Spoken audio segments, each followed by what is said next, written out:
Kim Tuttle, the 2019 CMS Teacher of the Year. I teach English at Levine Middle College High School, and I'm joined today by some phenomenal teachers within our district. Today we have the 2017 CMS Teacher of the Year, Ms. Deanna Cureton, who teaches English at the Charlotte Engineering Early College. We also have the 2018 CMS Teacher of the Year. We have Ms. April Johnson, who teaches art, and she is at Tuckasegee Elementary School. And we have our newly crowned CMS Teacher of the Year, the 2020 Teacher of the Year, Ms. Cece Sizoo-Roberson, who teaches math at Piedmont IB Middle School. So welcome. And then last time we met, we had a great conversation talking about the remote learning that we have been, going on within our district, within the community, within the world, and how everything is so new. But today we're going to kind of take this conversation a different way. We are definitely facing a new challenge in our community. So we have faced the idea of the pandemic, but now we are seeing a different kind of virus that is standing right there in our room. And today we're going to talk about that white elephant and that big elephant that people tend to avoid speaking about. And to the point where some people lose friends over, they lose family over it, and it makes people feel uncomfortable, and it is called racism. And we're going to talk about race and the diversity and what we can do as a community to make our Charlotte community better. But before we go on, I want to take a moment to give power to those who have lost their lives. From July 2014, we have lost many innocent people. Eric Garner, John Crawford III, Michael Brown, Ezell Ford, Dante Parker, Michelle Suzeau, Laquan McDonald, George Mann, Tanisha Anderson, Akai Gurley, Tamir Rice, Remain Brisbane, Jermaine Reed, Matthew Ajibad, Frank Smart, Natasha McKinney, Tony Robinson, Anthony Hill, Maya Hall, Philip White, Eric Harris, Walter Scott, William Chapman III, Alexia Christian, Brendan Klin, Victor Manuel LaRosa, Jonathan Sanders, Freddie Blue, Joseph Mann, Salvador Ellswood, Sandra Bland, Albert Joseph Davis, Darius Stewart, Billy Ray Davis, Samuel DuBose, Michael Sabi, Brian Keith Day, Christian Taylor, Troy Robinson, Assams Farrow Manley, Felix Kumi, Keith Harrison McLeod, Junior Prosper, Lamontez Jones, Patterson Brown, Dominic Hutchinson, Anthony Ashford, Alonzo Smith, Tyree Crawford, India Kager, Levante Biggs, Michael Lee Marshall, Jamar Clark, Richard Perkins, Nathaniel Harris Pickett, Benny Lee Tinner, Miguel Espinal, Michael Noel, Kevin Matthews, Betty Jones, Quintonio Legrier, Keith Childress Jr., Janet Wilson, Randy Nelson, Anthony Scott, Wendell Celestine, David Joseph, Kaylin Rockmore, Deshaun Perkins, Christopher Davis, Marco Loud, Peter Gaines, Tori Robinson, Darius Robinson, Kevin Hicks, Mary Truxillo, DeMarcus Simmer, Willie Tillman, Terrell Thomas, Seville Smith, Alton Sterling, Philando Castile, Terrace Crutcher, Paul O'Neill, Alteria Woods, the Charleston Nine, Jordan Edwards, Aaron Bailey, Ronell Foster, Stephon Clark, Antoine Rose II, Botham Jean, Pamela Turner, Dominique Clayton, Atiana Jefferson, Christopher Whitfield, Christopher McCorvey, Eric Reason, Michael Lorenzo Dean, Breonna Taylor, and George Floyd. These are people's mothers, fathers, cousins, sisters, brothers. These are people who we come in contact with, whether they work in the schools or they work in the stores, they are engineers. These are people who have lost their lives, whether they were at home or in a church. And today, let's talk about how we can make a difference within our CMS community. And so the question that I want to first talk about or bring out to you is, when was the first time you experienced racism? Because I know for me, there are two things that really have changed my life. And the first time I realized that I was any different from anybody else was when I was in middle school. Because I grew up in a predominantly white community. And it was me, my brother, and my sister were mainly the only African Americans in the classrooms. But I remember, plain as day, I was 12 years old in science class, and Nelson, who I thought was my friend, decided to call me the N-word because I sat in his seat. It was that day that I started taking a big look as to, wow, people do notice my differences. And it opened my eyes. So that when I was in high school, the greatest, I'll say, educational malpractice happened when I met with my 11th grade counselor for us to sit down and talk about, where would you like to go to college? What would you like to do with your life? And I was excited because I had a lot of plans, a lot of list of things I wanted to do. And I was, getting ready to start this new journey in life. But he told me and was very serious and said, you know, Kim, you may only want to apply to Black colleges because that's where I think you'll only be successful. Mm.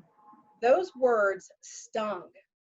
And I sat there and I looked at the picture on his wall of, it was a guy running track and it said champion over across at the top.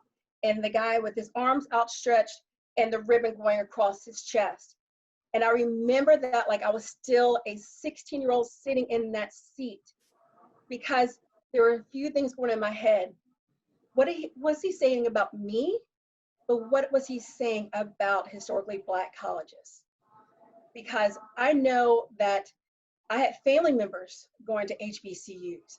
They did well and they're doing well in this community. So it hurt, but I vowed that day I would never be like him. And that when I walked into my classroom, all my kids can go anywhere they want to, that a ceiling is not capped on them. And I wish I had the Kim voice then to say something to him. Because when I saw him this past weekend at my own niece's graduation, I still am stunned and I have nothing to say. So he took my voice and I'm still searching for that voice to say to him, that hurt. I am 46 years old, and as a 16-year-old for 30 years, that has hurt me to the core. So I want to talk to you all about, can you enlighten us or tell us where you have ever experienced some form of racism that has hurt you or changed or impacted who you are or who you have become today? Anybody would like to start? I know it's hard. It is hard to talk about. It is hard to address. It is, and I think for me personally, I've experienced various forms of racism, not only from other races, but also interracism with colorism as well. But I think first and foremost, there are a few occasions that stick out in my mind the most. And when my husband and I first married, and for years, he had his hair locked. So every time, this is before our child, of course, when we could travel much more than we do now, we had a pact where we would travel internationally every year. We would go somewhere, we would enjoy ourselves and take advantage of the time. And every time we traveled internationally, when my husband had the locks, we were always randomly searched. Our luggage was always randomly searched. We were always randomly searched and pulled to the side. I know that has a lot to do with the way that my husband looked and the way that he wore his hair. And I think the reason that I am confident that it was an appearance thing, and it had a lot to do with the ethnic hairstyle as well as our color, is that once he cut those locks off, we were not stopped nearly as much as we were before. When I say literally every time we traveled when he had locks, we were randomly searched leaving the country and coming back into the country. And they would look through his hair. Really? And they would look through our luggage. And they would pat us down. And it was an experience that to me was surprising, because I had never really experienced anything like that traveling before we married. And then shortly after he cut his hair, we were not stopped as much. Were we still randomly searched? Yes. But we were not stopped and searched and our luggage gone through every single time like we were when he had the locks in his hair before. So that's one experience for sure that I can think of, that I know for sure it had to do with profiling, and it also had to do with appearances in particular. Yeah, that is hard. Yeah. I'm thinking back on my own experiences, and for me, I don't know, the term microaggression comes up a lot in my mind, because a lot of those, they weren't like out, I mean, that, Deanna's experience is very much, but for me, I think it's been like just series and episodes of microaggressions, because my mom taught in Gaston County for most of my school career. And so I was the only Black face in my class up until the 3rd grade. Gosh, yeah. So, we would go places or like on a field trip. I remember some classmates teasing me because the man that was cleaning the McDonald's where we stopped at, they kept asking me, was that my dad? Like, or something, really strict. But I just kept thinking to myself, what? Why would that be my dad? Like that, my dad works, for a chemical company. He worked for BASF. So, but those kind of microaggressions around hair, or because I was the only brown face in my class, and this was the 80s, which means it was the birth of hip hop. They assumed I knew how to break dance, which is really funny because I am not a dancer at all.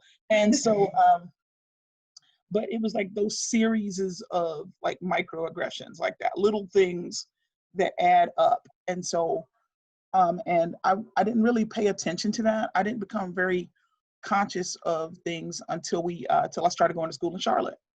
And that's when things became very apparent. But still, and I think also because I was in advanced classes, I was also, again, the only brown face I saw until at least 11th grade. Then there were more brown faces in advanced classes, but before then, no. I was usually the only face I saw. So again, microaggressions about what people perceive to be my taste, or what people perceive to be my hobbies, or things like that, just because I'm Black. So, but to say that I can pinpoint an out and out, like racist defining moment, no, but just understanding that those microaggressions came out of ignorance, and just learning to pay attention to social cues about how people quietly exclude people. You'd be very surprised how that works, how people get quietly excluded. Like, oh, we didn't mean it. We ran out of space for you at the table. Or, oh, this, you see, very quietly excluded. Or to come back on Monday and find out, people got together on the weekend and I wasn't invited. Oh, well, we didn't know if you'd make it. You didn't even ask. So those kind of microaggressions are what I remember the most. And that's impactful, because as a child growing up, that hurts. That really does. And we see that. And as you said that, I am hearing things that my own daughters have said coming from their school, that they have also felt that same feeling and experience that you've had. They too. And look at the age gap, and nothing has changed. Nothing has changed. So yeah. Cece, do you have any times that you've seen or experienced it? Thinking as a child, I was very fortunate to be raised in a family that talked really intentionally about race from a really young age. Whether I really understood what we were talking about at all times, it was always a part of our conscious dialogue as a family. So talking about relationships between people, and we had people in, and so I've always was raised to think about race on a very individual level, and race relationships between people on a really individual level. And it wasn't though until I went to college that I really understood or came to be exposed to racism on a systematic level.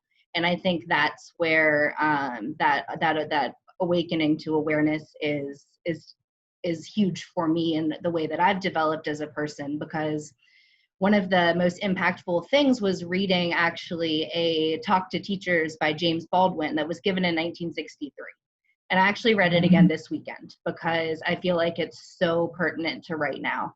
And thinking about how I can be sitting in my apartment in 2020 and I could be reading, he could be saying that right now.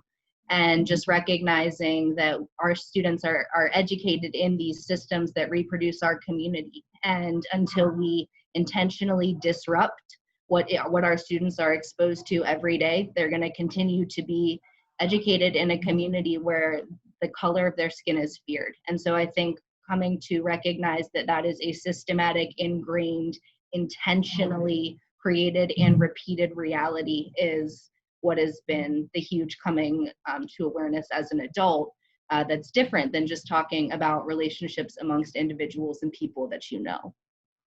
That's powerful. And that in itself is a blessing, that your parents had that conversation with you from a young age. And that's what I want to, that's a great lead in to the next question of looking at how do we reach our students in these times and how do we support them. And it is very evident that your parents did that support with you and talked to you about this. And I know that my dad was one of the civil rights, movements, and he was part of that movement. He was one of the ones who was attacked by dogs. He was hosed by the police, all because he wanted to take my mom to the movies. And they were right there in Petersburg, Virginia, at Virginia State. And they were hosed and the dogs were sent after them. So my parents taught me. And what I love seeing now of a way to addressing the kids is that CNN and Sesame Street have come together, and they're going to have a special this weekend to talk about racism and to stop, it's called Stop the Hate. And so that is something that we are doing to addressing the kids and the younger generation. And I know from the high school perception, it's easy for us to talk to them about this elephant in the room, because I know I like doing it through Henry David Thoreau's essay from 1849, Civil Disobedience, and where Thoreau said, when you see an unjust law, you must protest. And because he was protesting himself by removing himself from within the American society and hiding out in the woods because he did not want to pay the tax because he knew it was going towards the slaves, and he wanted to end this whole aspect of slavery. And so what can we do to help our students through this transition? I know we hear about, we have to listen to our kids, we have to interact with our kids, and we have to gauge them, but we're all on different levels and different schools and different population. What are some things that we can do within our own school community to make sure that our students are aware and knowledgeable of this information so that they are not taking this negative and then festering it and let it harvest, that they're now taking this energy and making it and turning it into something good? Well, What are your thoughts? I think back to, oh, sorry, Deanna, go ahead. You want to go ahead? No, go ahead. Okay, so, earlier, every year CMS has the Dr. King art contest and the visual contest. And it's very hard. Lately, the last 3 years, I got to tell you, the quotes that are used to inspire the contest are very thought-provoking and they're very complex. I don't know who chooses the quotes. And, but one of the things that we do to set the stage, because it's very difficult, because I think we've kind of sanitized what that time period was like for children. We have definitely sanitized it. I mean, kids don't know anybody except Ruby Bridges and Dr. King and Rosa Parks. That's it, the big three. And it's very sanitized for them. So we, in my classroom, to help them understand what that time period was like and why this art is so necessary, we play a version of Jane Elliott's The Color Game.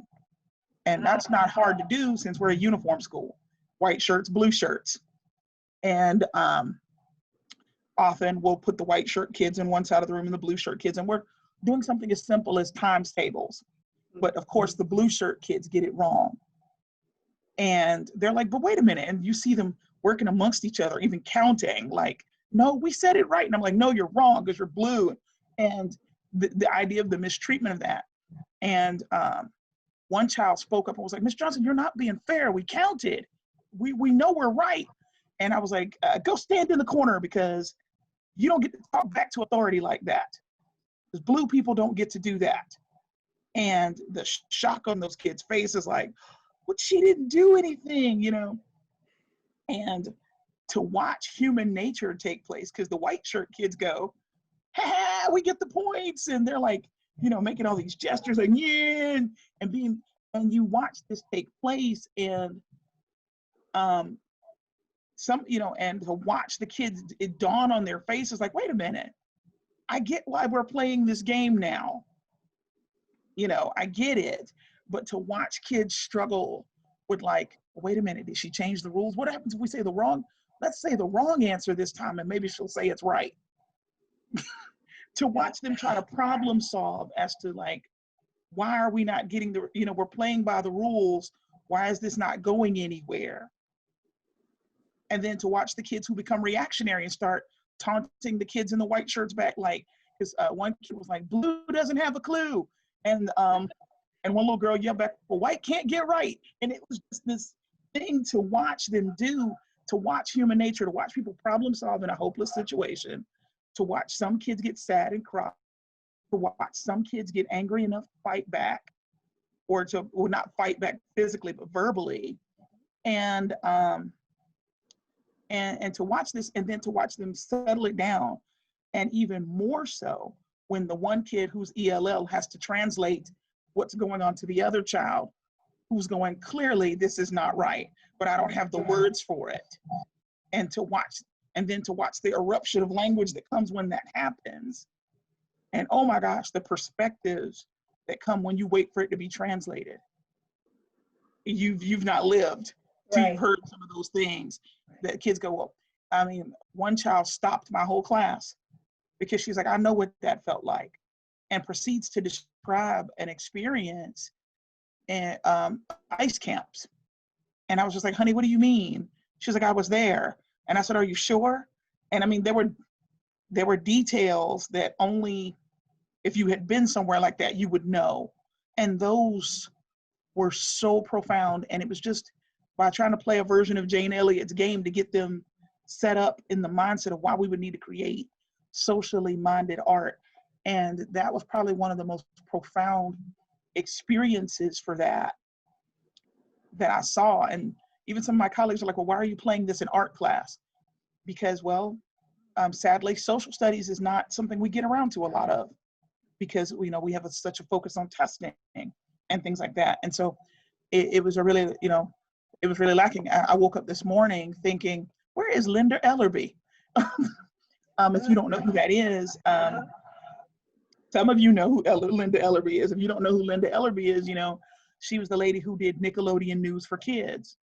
And I remember thinking to myself, this will be a perfect time for Linda Ellerby to show up and do like a talk with children, because she had this great manner of bringing complex issues to the forefront. and honoring children's thoughts and doing with their dignity in mind. So I don't know where Linda Ellerby is, but we should probably tag her in this.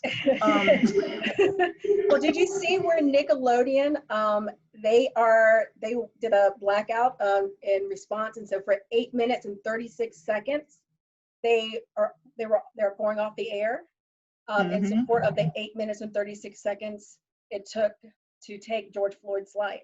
So Nickelodeon is definitely a huge supporter of this. Very much so.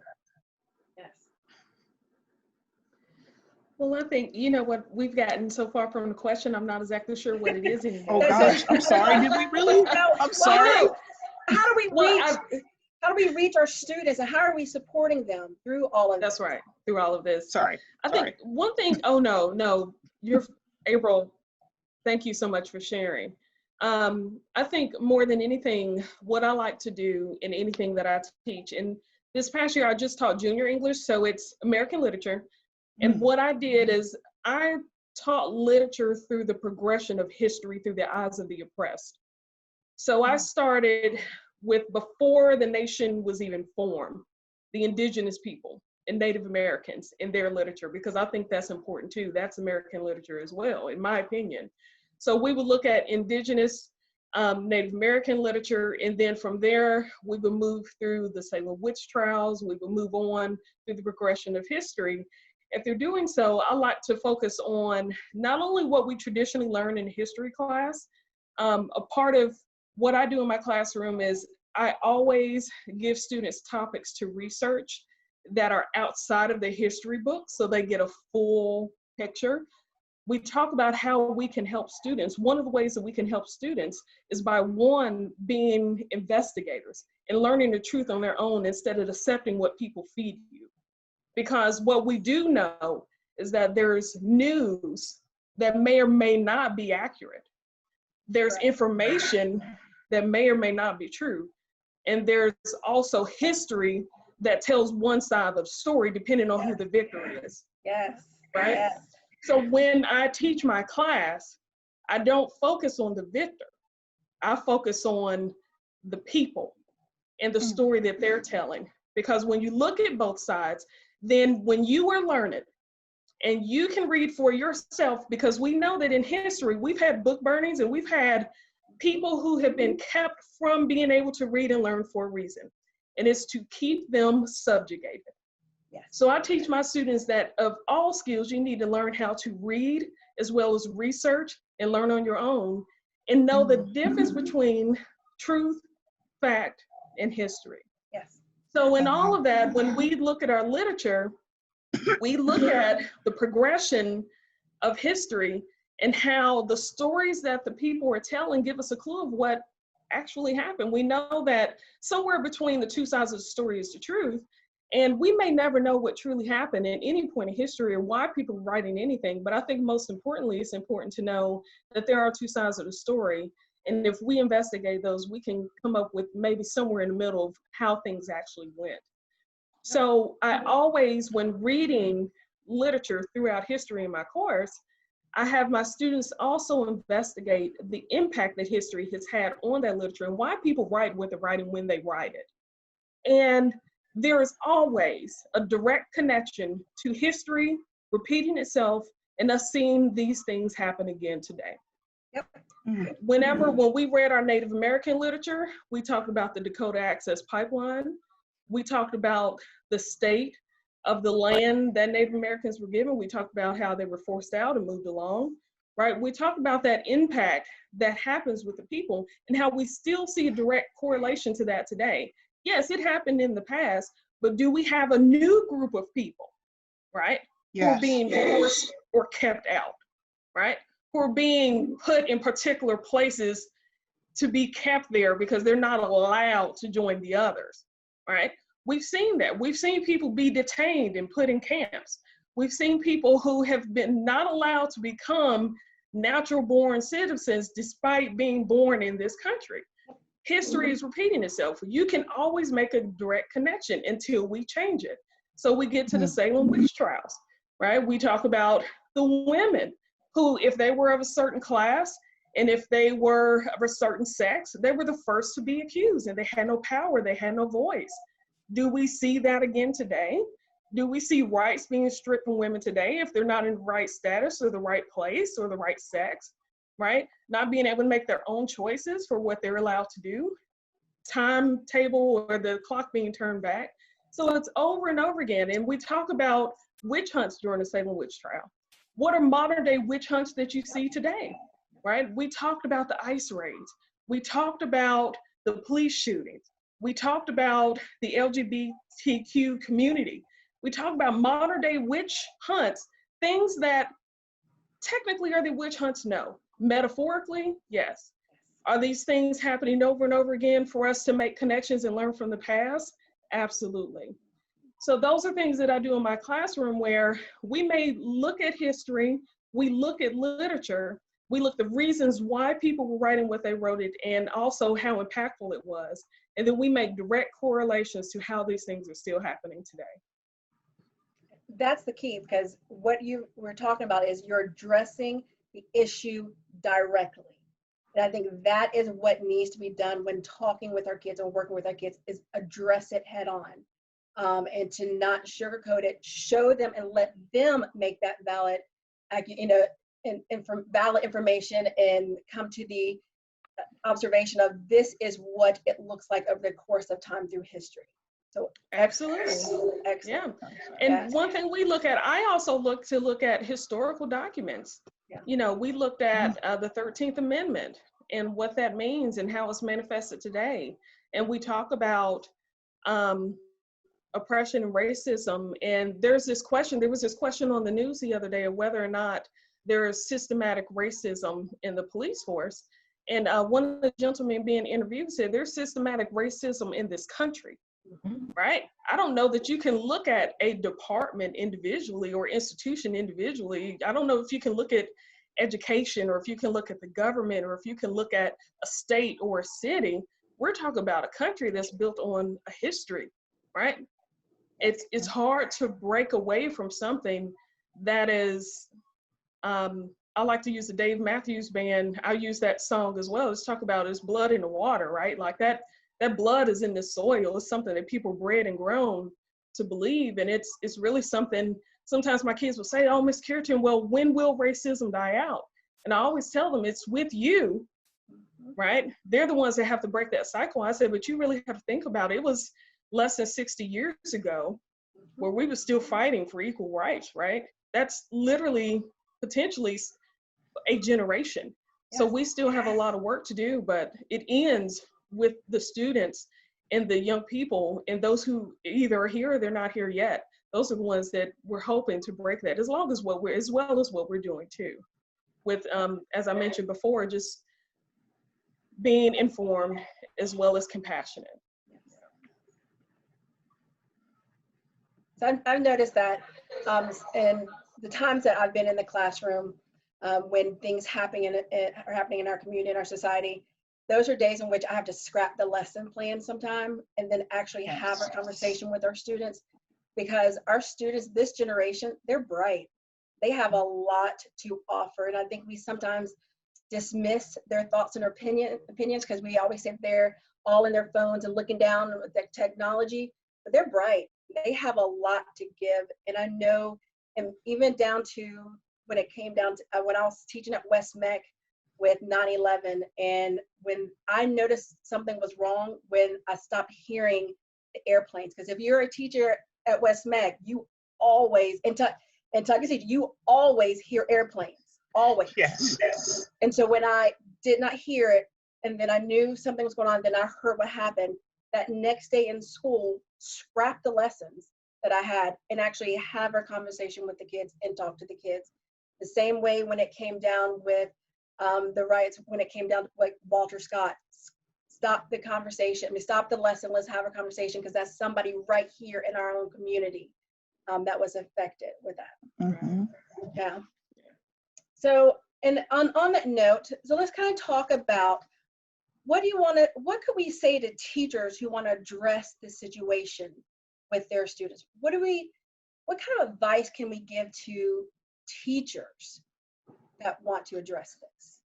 because I know there's a lot going on with looking at whole education in general and teachers trying to figure out, and if you're a part of any of the Facebook groups, the conversation is happening with the teachers. They want to talk with their kids, and they're saying, well, we're not in school anymore, but what can I say?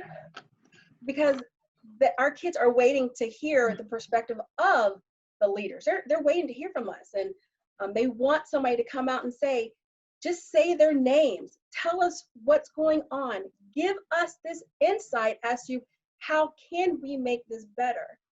So for those teachers who are kind of in the I don't know what to do next, even though we are getting ready to start our summer vacation, and we are at the peak of this turmoil, what advice can we give to them? Cece, what are your thoughts? So I'm thinking a lot about what you said about addressing things head on. And I think that there's a lot of hesitation, particularly among white teachers, of how to address things head on. And I think a lot of that is fear of the self-work that's going to require, because there are a lot of educators who stand in front of African-American children every day who are not prepared to address this. And so I think for me and for educators everywhere, we need to do a lot of searching inside, and we need to investigate what our own biases are, because as Deanna said, we are in a society that is systematically racist. So to say that we haven't learned from that and are not a part of that is just ignorant. And so we need to look inside of ourselves and look inside of our roles as educators to figure out what biases do we have, what are we bringing to the classroom that is hurting our children. And as we learn to understand that, we can show our children that we do stand with them and for them, because what our children do hear is silence. And if our students know that we are standing before them saying nothing, they hear that. So there is work to be done, and the work starts with every single educator. And to be afraid or to be unsure of where to start is not an excuse, because we are all a part of it, and we are all a part of the solution. Because I know you talked about in your Teacher of the Year interview, you talked about how you face these biases head on. Talk to us about that. So I know, I've attended implicit bias trainings. I have really taken a look at myself and my teaching. So one of the things that I do is I videotape myself in my classroom, because as we are teachers and we are reacting to different situations, we recognize that we react in a moment's notice. So we all know that we have 30 different people who all need something, and they're all expressing something. And so some of the ways that you interact with the students, you don't even know that you're doing it. You are just turning left and right, saying things, and just moving from situation to situation. And in those times, you are giving off messages that you might not even be aware of. And so as I started to analyze my own teaching practice and think about who I was calling on, I started to notice that I actually was calling on almost exclusively female students. So I was isolating a huge population of my students, and I would have never known that if I had not taken that moment to truly look at what I was doing and whose voices my actions were silencing. And it's a hard moment to kind of take a deep breath and say, oh, I really need to activate that and change that in myself. But if you don't go into that, you're going to miss that opportunity. And so you need to figure out how you can understand your own actions and your own impulses so that you can invite every voice to the table and activate every single mind and person in your room. Amen on that. So it takes me into another question of what role does education play in combating the racism that we see happening? And I know for me, I would love for the whole aspect of July 4th to be addressed, and how that's not an Independence Day for everybody, which is why the African American community celebrates Juneteenth, which is June 19th and June 20th. And so I invite people to read, the essay, What to the Slave is the 4th of July, so that you can understand the plight of the African American male in America as to why to say that we are, not as patriotic on July 4th. Well, here's the reason why: because Black community was not free at that time. Only certain people were free. So what are some things that we can do to combat racism in our educational system today? Well, I think first and foremost, some have said that perhaps the cure to racism is to humanize all races and to find commonality. And here's the trick with that. You have to have people who look different in the same classroom, right? Amen. It's very difficult to do that if you don't have diversity in the classroom. So then it becomes a teacher's role perhaps to introduce other cultures and other races, to humanize, if you do not have that opportunity with the students who are physically in your classroom. I think through sharing stories and making connections and sharing experiences, you can certainly do so if you have a diverse classroom. But if you are unable to do that, then I think it would be the educators, that's an opportunity or a learning opportunity for an educator to bring in and expose students to other cultures and races, to humanize as well, if you don't have that diversity in your own room with students you're with every day. Yeah, because that's it, the introducing that key piece. And another thing to add on to that is when it comes down to like Hispanic American Month, Asian American Month, and Black History Month, we're all a part of this American history. So therefore it should be taught year round. And so in our educational system, especially with history, so when you're taking an American history class, you don't hear about the true plight of the African American or the Mexican American, Hispanic American, Asian American in that class. You have to take an elective to learn more about these cultures. And a lot of times students are not going to take these classes because, I don't have to, I don't want to. So it should be mandated that within the education system to look at, once again, the American history. It is everyone's history. Everybody was a part of this, because get down to it, the American culture and what we see today, a lot of things, more than just peanut butter with George Carver, that the African American was a part of. And hello, air conditioning is the number one thing that we're all enjoying today. And very rarely do we hear about the science and impact. And even going down to Henrietta Lacks, we heard that one story about her, and then that's it. No, we are still using this woman's cells today to cure diseases in which she died years ago. So my point, or just wish, prayer, is that we look at our educational system and start with the history department, start with the American literature department. And then let's look into what April was talking about with the gifted classes. I know for many years as a teacher in this district, I was upset that the number of brown faces or people of color in my IB or AP classes is very slim. But you go into the EC classes and the other behavior classes, it looks totally different. We are a school system with over 63% people of color. So that should be reflected in our gifted programs. The other thing I would think about is collaboration.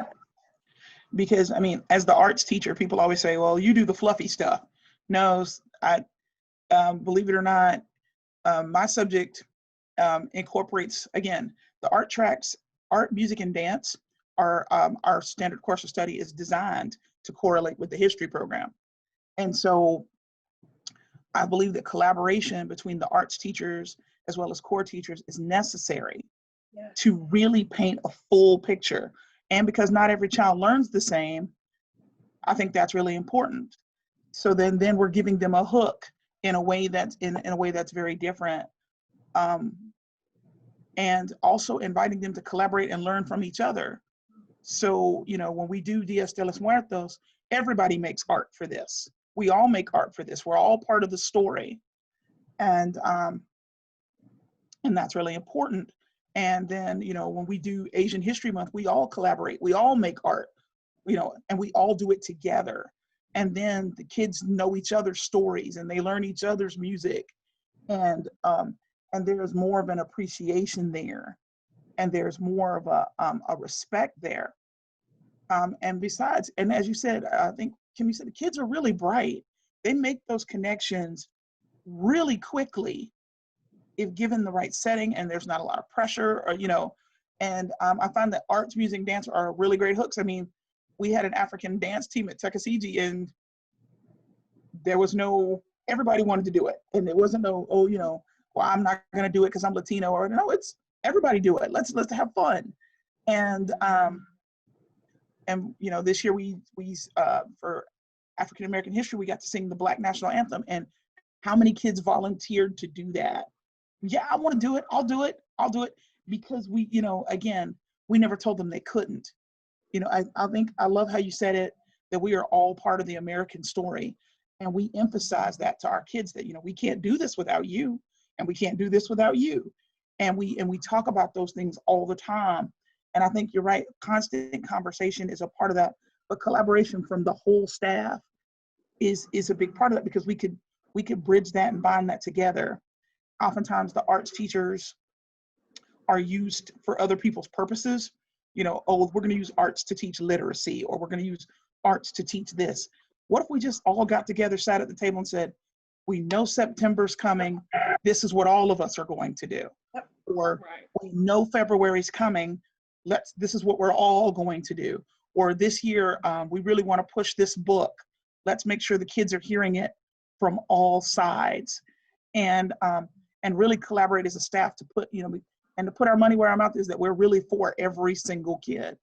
So collaboration, I feel like, is necessary there. And it's been proven that through interdisciplinary approaches, students learn better and they retain information.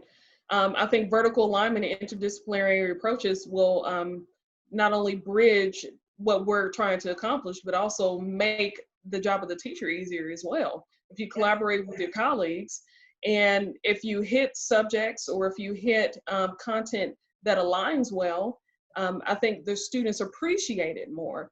That was something that, the feedback that I received a lot this year, in previous years when I've taken the approach that I did, is that in their college class, they're taking American history.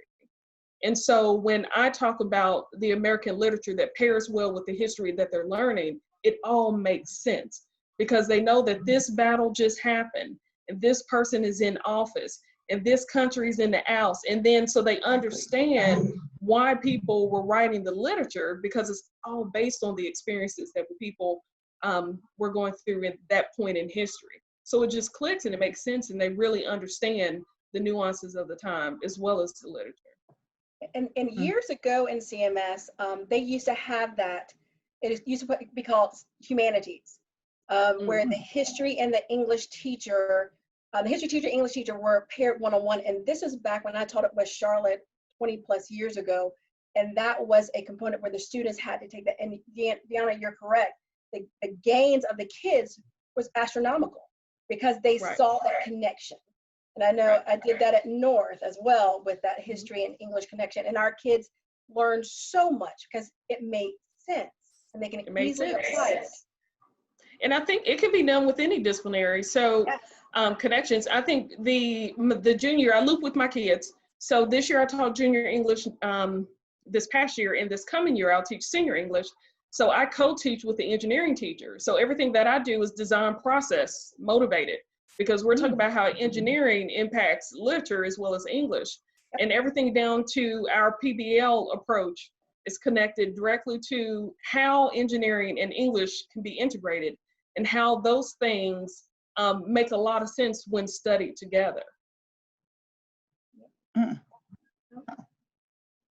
Right, so let's go into now, talk about self-care, right? So what are we doing to help our minds become better, our bodies spiritually, mentally, physically? What are we doing to help ourselves get through this? Because I know for me, I've had to turn off the TV. I've had to kind of unplug from social media, because I will find myself sitting there watching, and I will end up crying, because I start thinking about, that could be my child. That could have been my brother as a as a Black male, that could have been him. And it starts hitting me to the point where I get lost in this black hole and cycle of negativity, and I can't do it. So I know I've reached to my faith, because I know that through God, this will come through and he will provide, and it will be okay. But what are some things that you're doing to help with this self-care and to making sure that you are okay during this? Well, I think you already hit on one of the major things I've started doing. It's unplugging. I found myself every night before bed looking at all the news stories. First thing I wake up, looking at all, and it was impacting my sleep. My mind was running. I was worried. And I had to, first and foremost, I know I want to be informed, but I decided that I can't be informed at all times, right? Because what I like to do is I like to look at various news sources, and I like to compare stories, and then I try and figure out what really happened somewhere. But in doing so, I was overloading myself with information, and I was overloading myself with trauma. You know, it's ever since the Philando Castile shooting, and I believe that was in 2006, I have refused to watch another video because that is trauma. Experiencing it and watching it over and over and over again. And I'll never forget, I believe that shooting happened in the summertime. It was maybe around July. And my husband and I were traveling that very next month from Virginia, and we were pulled over, and my heart stopped. And I remember not being able to breathe because that had just happened. And I watched that trauma on television, and all I kept thinking about is, what if that happens to us? We were on a dark road. We were in a county we didn't know. And, you know, you pray that something like that will not happen to you. But when you see it over and over again, and those people look like you, it's all too real. So that's one way that I have had to self-care, is I have had to stop watching it. And I read and I inform myself, but I just cannot relive it over and over and over again because it is traumatic. Yes. So my answer to this is that it's not really time for me to care about myself. It's time for me to engage and to be active and to learn and to reach out. And this isn't time for me to be comfortable. And so I think that the best form of self-care is to be someone who is there for people in your life that need you right now, and to make yourself someone who is someone with open ears, mind, and heart, as you just try to figure out where and what you should be right now. But it's not necessarily time for some of us to be caring for ourselves. Powerful. I think I would say to maintain healthy connections. You know, I have friends all across the board who are checking on me, and I'm checking on them. And for everybody to go, it's okay not to be okay, and this is complex, but I still love you. And that's very real. As you know, I got a phone call from someone who's in Minnesota and was like, "Y'all all right down there?" I'm like, "Are you all right up there?" That's the question. And to know the love and concern in that. And so having, keeping positive connections, and sadly being at peace with letting some connections go. But and that is hard. But generally though, just again, maintaining those healthy lifelines, tuning into my faith, and it's very important, like we already talked about, to accept the rhythm of rest, to unplug, to go, okay, this is it, I'm done for the day, and just go read a book, do something fun. I'm spending way too much time playing goofy games on my phone right now, but it's but in some very real ways, just staying, trying to stay sane in this complex, messy world we're in right now. So in that complex, messy world that we're in right now, I know people say that I don't see color. Well, I want you to see color, because it's because of color that we are in this situation. And I want you to see color so that you can also establish your own biases. but I want you to see color, because in our school system, when we have over 63% of people of color, you have to know your audience, your environment, in order to give them and provide them the best that you can. Our kids need us. And I tell you, Maya Angelou said it best as, you know, you do your best until you know better. And then when you know better, you do better, because that's who we are as educators. So on that note, I want to leave with this quote that I saw on social media that says, when hate is loud, love must not be silent. And we all love what we do as teachers, and we cannot be silent at this time period.